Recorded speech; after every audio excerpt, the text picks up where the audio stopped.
Hello everybody, welcome to Serge Ibaka. Subscribe to the channel if you haven't already and drop a like on this video.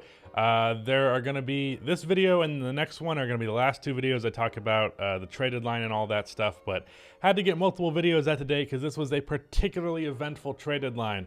This video is going to be focused entirely on one four-team trade, and then I'm going to do a video later on talking about pretty much everything else about the deadline. I'm not going to go too in-depth about basically any of this stuff because I want to do a trade deadline winners and losers video on my main channel that'll be out tomorrow, but I did just want to give you this heads up and talk about like my initial reactions. So this trade was a four-team deal where the Sacramento Kings got Donte DiVincenzo, Trey Lyles, and Josh Jackson. The Bucks got Serge Ibaka as well as 2 second-round picks and cash considerations. The Clippers got Rodney Hood and Semi Ojeleye, and the Pistons got Marvin Bagley III. I am not sure what exactly the Clippers' contribution was. I guess maybe they moved a second-round pick in this deal, and they got back Rodney Hood and Semi Ojeleye. I wouldn't have done that personally, so I don't really understand where the Clippers gained from it, but it's also like a second-round pick or maybe two, so at the end of the day, what does it really matter? Maybe the Bucks, actually, maybe they just traded cash considerations for those guys. I don't know. Either way, the Clippers are not a big part of this move. It's really more the three teams of the Kings, the Bucks, and the Pistons. And this is a rare 3-4 team deal. I guess we'll just throw the Clippers in there. Even though, again, I don't know, unless it was just cash considerations, which I'm going to assume it was. It's not specified in the trade report. We'll just assume they didn't move a second-round pick, or if they did, it was one. We'll just say the Clippers did fine. I mean, Rodney Hood is not good anymore because of his Achilles tear, and Semi Ojeleye has never been good. But the Clippers, let's say they win. The Pistons, they definitely win. The Bucks, I would say they didn't. It wasn't a home run for what Donte DiVincenzo's value theoretically could be, but I'd say it was a win. And the Kings, I'd say they got a win because they kind of needed to move on from Marvin Bagley Jr. Now, not necessarily. It's kind of like a win in the sense that, okay, this is what you were trying to do, you did it. But also, is what you were trying to do really all that good? I have been of the opinion for a long time now that Marvin Bagley has just been shafted in the NBA so far by the Sacramento Kings. By no means do I believe Marvin is some like superstar player who's just been secretly hidden because the Kings didn't know what to do with him. But a potential even all-star caliber player, maybe. I don't think that's out of the realm of possibility. The guy is still young, and he's been good-ish offensively. His defense has been atrocious, as it was projected to be going into the league. But his offense has shown a lot of serious upside, and he's been like a 14-point-per-game guy for his entire career, like rookie year, second year, third year. 14, 14, 14. So like the stats are the same every year, so maybe not so much improvement, but also very limited opportunity.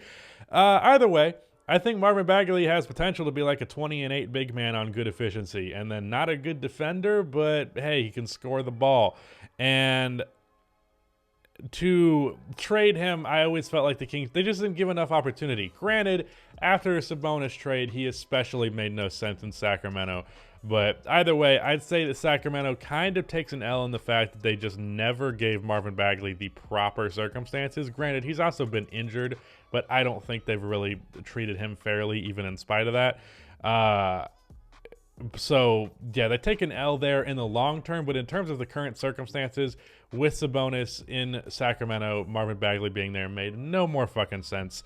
So, getting a young wing in Donte DiVincenzo, who was really good last year, and then he got hurt at the start of the playoffs, and since he's been back this year, he has not been particularly amazing. In fact, his efficiency has been dog shit, and it just hasn't been the player that he was. You hope that he can recover from that and still have a fruitful NBA career because he's still on his rookie contract. But at the very least, he's a player who has some upside, and I think can also contribute to what Sacramento is trying to do right now, which is make a push for a play-in spot. Other than that, Trey Lyles and Josh Jackson. Josh Jackson's a cool NBA player. Trey Lyles isn't good, but Josh could actually see some rotational minutes with the Kings, but it's not ultimately not that consequential for either of them. But the Pistons moved Lyles and Josh Jackson, and then maybe a second-round pick. I'd love to know who these second-round picks are from, but whatever. Second-round picks are not that consequential. But to just move to whatever players and you get Marvin Bagley, who I think fits perfectly with what the Pistons are trying to do, especially in terms of reviving what Marvin Bagley could potentially be, because Cade Cunningham's playmaking, him in the pick and roll with Marvin Bagley, I really like that fit, and I think that's going to work out in the long run. Here's the thing about this move. You're trading basically nothing of substance in exchange for a player who could end up being like a star. Maybe that's being hopeful, but even if Marvin Bagley is like a 15-10 big man for a couple of years, I mean, that's still plenty more than what you ended up giving up. So this is a extremely low risk and extremely high reward move. So Troy Weaver of the Detroit Pistons deserves a lot of praise for this trade, and he could end up deserving even more depending on how it goes as time goes on. The other part to talk about is the Serge Ibaka to the Bucks thing. I have been of the opinion that the notion that the Bucks need a big man is overhyped because, again, I think they're better with Giannis at center, and when they're not doing that, Bobby Portis at center has been phenomenal this year. Brook Lopez, overrated, not necessary, but does not hurt to trade a player who really wasn't contributing much right now in exchange for a big man who will be a backup. He should be backing up Bobby Portis, right? Like, they're not going to start him. I would really hope not. Bobby Portis is better at this point. But Serge Ibaka is a theoretical 3-and-D center. Now, since he's been on the Clippers, he's had good games when I've watched him, but overall he has not been good. His mobility is not even close to what it used to be. He's obviously not the shot blocker he was at his peak. His defense overall, I don't know that Serge is that massive of a plus defender. I'd say he's a plus defender, but he's not like some huge get defensively by any means.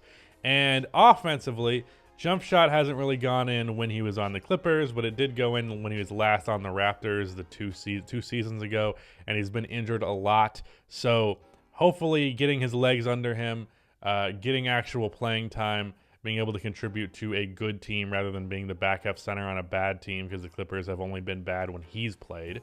That could be a difference maker. And maybe he's just a good 20 minute per game backup center.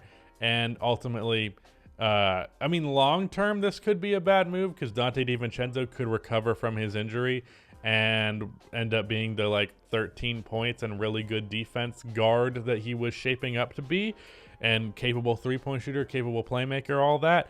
But at least in the short term, I think that's Serge Ibaka is pretty all right, and you just hope that he can keep his legs under him. But from every angle here, I think the Kings got a respectable return from Marvin Bagley because they got Dante DiVincenzo, who I think is a good young player to look forward to. Josh Jackson, who's a cool rotation player. Serge Ibaka to the Bucks. I think that makes sense for them, even though there's potentially a loss here in the long term, but at least at the very least in the short term, I think this move is a W for them. And on the Pistons side of things, you're getting the lowest risk, highest reward player imaginable. Really the only risk here is Marvin Bagley's dad being kind of a dick, but you can deal with that.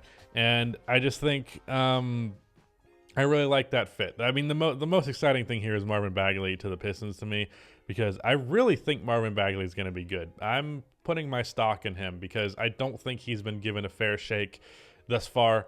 And now he's finally going to get one, presuming that injuries finally allow him to get the time that he deserves. The only concern I might have is Isaiah Stewart. Like, how much can you really play those two together? Because Marvin Bagley has shot threes, but they haven't really gone, and his mid-range shot's good. And same goes for Isaiah Stewart, who's also shot threes, and it's been either way, the two bigs, that could be a bit of a question mark. But Marvin Bagley, again, I think he's going to be good. I think this is a huge move for the Pistons. I personally just think that he's going to fit really well with Cade, and they're both going to benefit from each other a ton.